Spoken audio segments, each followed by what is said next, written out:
Hello guys, welcome back to YouTube channel Samanya Adhyayan केंद्र। दोस्तों, आज की वीडियो में हम बात करेंगे मध्यकालीन भारतीय इतिहास के संदर्भ में अपना अगला और सबसे महत्वपूर्ण टॉपिक जो कि है मुगल साम्राज्य। ठीक है, कौन सा साम्राज्य? मुगल साम्राज्य। इससे पहले की वीडियोस में हम लोग ने भक्ति आंदोलन को देखा, सूफी आंदोलन को देखा, संपूर्ण दिल्ली सल्तनत के 5 साम्राज्यों को देखा। अगर आपने उस वीडियो को अभी तक नहीं देखा है तो चैनल पर प्लेलिस्ट बनी हुई है, ठीक, वहां से आप जाकर उसको देख सकते हैं या डिस्क्रिप्शन में आपको प्लेलिस्ट का लिंक मिल जाएगा, वहां से सभी वीडियो को आप एक बार क्लियर कर लीजिए। तो वीडियो शुरू करने से पहले वीडियो को आप क्या कर दीजिए, लाइक कर दीजिए, चैनल को सब्सक्राइब नहीं किया है तो कर लीजिए, बेल आइकन को प्रेस कर लीजिए और अपने दोस्तों तक क्या करिए, शेयर कर दीजिए, ताकि जो TRE 4.0 की जीएस का पोर्शन आपको जो पढ़ाया जा रहा है ये किसी से मिस ना हो सके। तो चलिए शुरू करते हैं अपना अगला टॉपिक जो कि है मुगल साम्राज्य। आप सभी को पता है कि 1526 से लेकर 1857 तक का ये समय काल है, जिसमें अंतर्गत हम जब डिटेल से मुगल साम्राज्य पढ़ते हैं तो उसको 2 खंड में बांट कर पढ़ते हैं। एक होता है हमारा पूर्व मुगल साम्राज्य, एक होता है उत्तर मुगल साम्राज्य। ठीक है, लेकिन लूसेंट में कुछ खास इतना नहीं बताया गया है, आपको संपूर्ण मुगल साम्राज्य एक ही दृष्टि में बताया गया है, जो कि आपका शुरू होता है कहाँ से? बाबर से शुरू होता है। और कहां से शुरू होता है? देखिए, बाबर से शुरू होता है और बहादुर शाह जफर पर यह जाकर खत्म हो जाता है। ठीक है, 1857 की क्रांति होगी, जहां पर केंद्रीय नेता बहादुर शाह जफर यानी बहादुर शाह द्वितीय को चुना जाएगा। वहां पर ईस्ट इंडिया कंपनी की जीत हो जाएगी एवं मुगल सल्तनत की हार हो जाएगी। इस तरीके से ईस्ट इंडिया कंपनी का शासन भारत में लागू हो जाएगा। ठीक, ईस्ट इंडिया कंपनी का शासन जो पहले भारत में था, उसके बाद सारा शासन उठकर क्राउन के हाथों में चला जाएगा। ये सब तो थी हमारी डिटेल बात, जब हम लोग आधुनिक भारत का इतिहास पढ़ते हैं तो वहां पे पढ़ते हैं। लेकिन अभी हम लोग को यहां देखना क्या है कि हम लोग मुगल सल्तनत कैसे शुरू कर रहे हैं। सबसे पहले ये शुरू होती है 1526 का समय, आपको याद रखना है। ठीक, कौन सा समय बच्चों? 1526 का समय है जब इब्राहिम लोदी, ठीक, इब्राहिम लोदी और बाबर के मध्य युद्ध होता है, पानीपत की प्रथम लड़ाई। कौन सी लड़ाई होती है? पानीपत की प्रथम लड़ाई 1526 में बाबर और इब्राहिम लोदी के मध्य होती है। तो इसमें क्या होता है? इब्राहिम लोदी हार जाता है। थोड़ी सी कहानी सुनेंगे आप। इब्राहिम लोदी जब हार जाएगा और बाबर जीत जाएगा तो इब्राहिम लोदी के हारने के साथ साथ दिल्ली सल्तनत का तख्ता पलट जाएगा एवं भारत में एक नए इस्लामिक साम्राज्य की स्थापना होगी, जिसको हम लोग क्या कहते हैं? जिसको हम लोग कहते हैं मुगल साम्राज्य। ठीक है, ये इतनी चीज आप जान गए कि मुगल साम्राज्य कैसे सदृश्यता में आया। चलिए आगे बढ़ेंगे। चलिए, मुगल साम्राज्य तो आपका सदृश्यता में आ गया है। कब आ गया है? 1526 में आ चुका है मुगल साम्राज्य।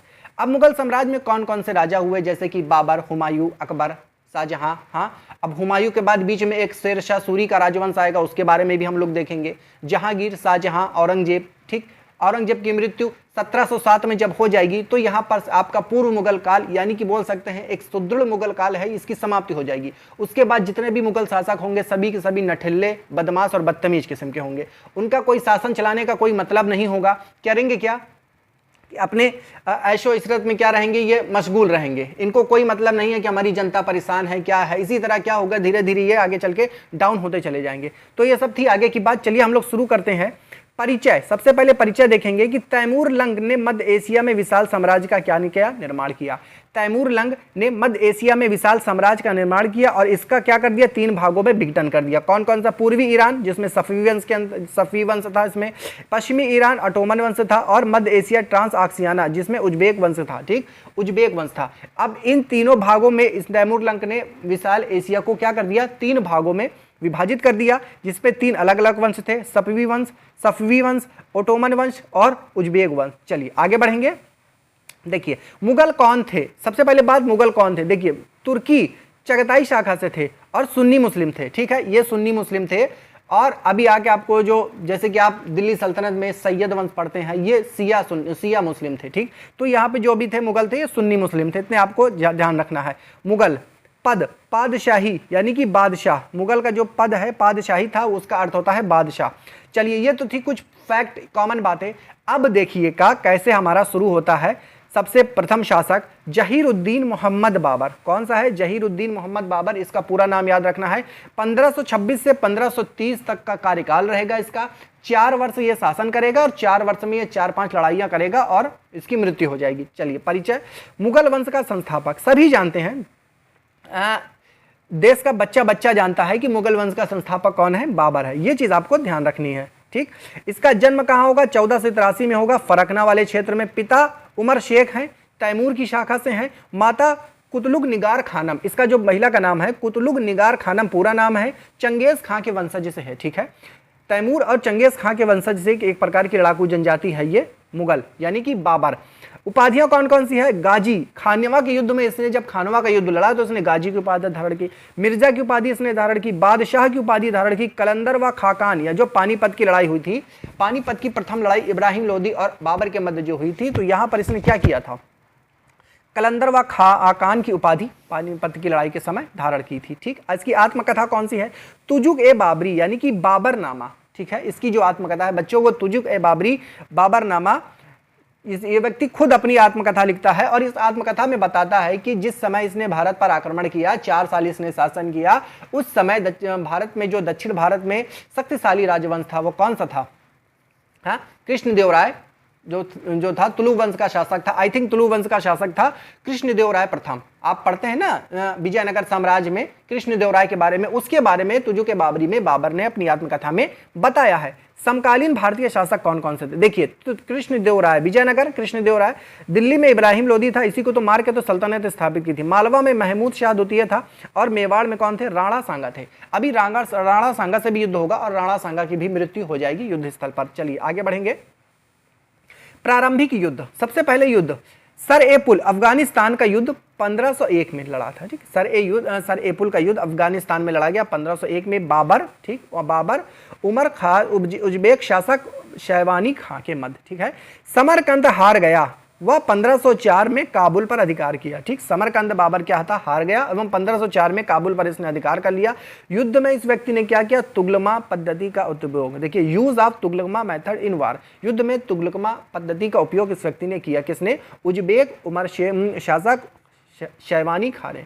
1501 का युद्ध है, सरे पुल का युद्ध है। ठीक है, ऐसे ऐसे युद्ध आपने हो सकता है कभी पढ़े भी ना हो, तो कुछ चीजें ऐसे हिडन टाइप में रहती है इतिहास में जो उभर कर परीक्षा में सामने आती हैं और हम लोग को लगता है कि पता नहीं कहां से पेपर बन गया। ऐसा कुछ नहीं होता, सब उसी में से रहता है। बाबर का आगमन, देखिए बाबर ने भारत पर 5 बार आक्रमण किया। नंबर 1, प्रथम बार 1519 में यूसुफ जाई जाति के विरुद्ध 5वां आक्रमण, 1526 में पानीपत का प्रथम युद्ध। देखिए, जो इसका पानीपत की लड़ाई थी और इसमें इसने सफलता प्राप्त की थी। ये कौन सी लड़ाई थी? ये भारत पर 5वां आक्रमण था, ये पहला आक्रमण नहीं था, इतना ध्यान रखना है।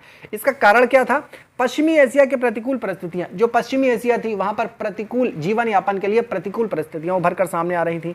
समय काबुल से कम आय होती थी, जो एरिया था वो छोटा था और जो भी था वो कम उपजाऊ था, इसलिए कम आय राजस्व कम प्राप्त होता था। भारत में केंद्रीय शक्ति का अभाव था। सबसे बड़ा कारण यह था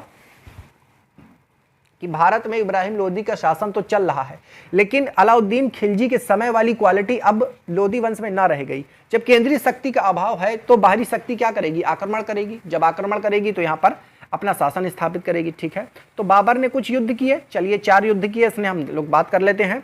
पानीपत का प्रथम युद्ध सभी जानते हैं, बाबर व इब्राहिम लोदी के मध्य हुआ था। ठीक है, बाबर विजयी रहा।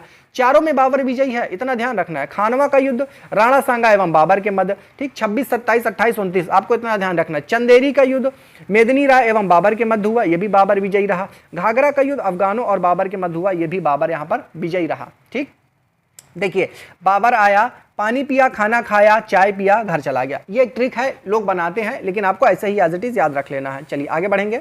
युद्ध, भेड़ा का युद्ध 1519, संबंधित व्यक्ति यूसुफ जाति संजाई, पहली बार तोप का प्रयोग। ठीक, थोड़ा सा ध्यान रखना है। पानीपत की प्रथम लड़ाई 21 अप्रैल 1526 में हरियाणा वाले क्षेत्र में हुई थी। इब्राहिम लोदी पहला सुल्तान जो भूमि युद्ध में ही मारा गया था। ये एक ऐसा सुल्तान था संपूर्ण दिल्ली सल्तनत में जो युद्ध क्षेत्र में ही क्या कर दिया? मारा गया, लुढ़क गया था।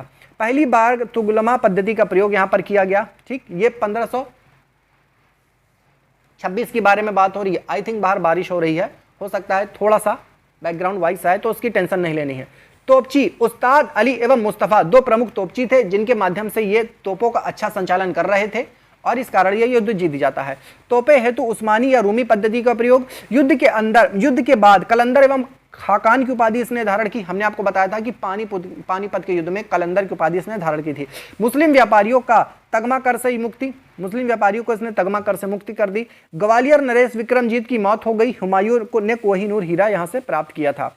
जीत का श्रेय किसको जाता है? जीत का श्रेय घुड़सवार एवं तीर चलाने वाले और घुड़सवार को जाता है। देखिए संपूर्ण युद्ध का श्रेय ऐसा नहीं कि बाबर ने ही बहुत बड़ा 500 लोगों को एक तीर से मार दिया, ऐसा नहीं, लेकिन उसकी जो सेना थी इतनी स्ट्रांग थी, घुड़सवार थी कि एज इट इज उनका तो जीतना ही जीतना था एक हिसाब से। और यहाँ पे जो इब्राहिम लोदी की सेना है ये हाथियों वाली सेना थी। अब हाथी ज्यादा स्ट्रांग है कि घोड़ा ज्यादा स्ट्रांग है, आप समझ सकते हैं खुद ही, है ना।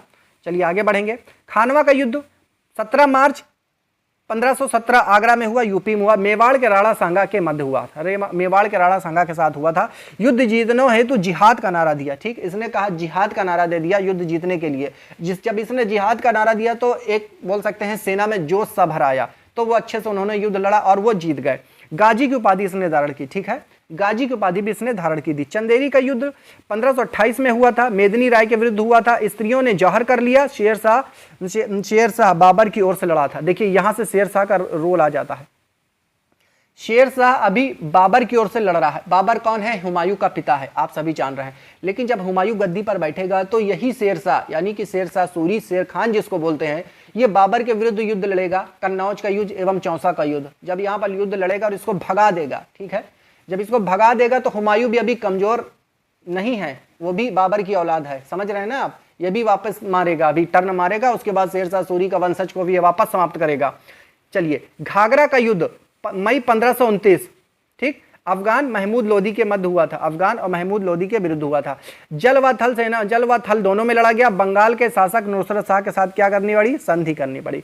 देखिए यहाँ पे इसकी मृत्यु हो जाती है 26 दिसंबर 1530 में आगरा में मृत्यु हो दी। प्रारंभिक बार इसको कब्र जो बनाई गई आगरा आरामबाग में बनाई गई, ठीक है, लेकिन इसकी इच्छा जो थी वास्तविक काबुल में है। पत्नी मुबारक शाह यूसुफ जई ने, इसकी पत्नी ने इसकी कब्र को से इसको खुदवा कर निकाल कर वहां पहुंचा दिया, ठीक है। चलिए ये तो थी बात कुछ आपकी किसकी?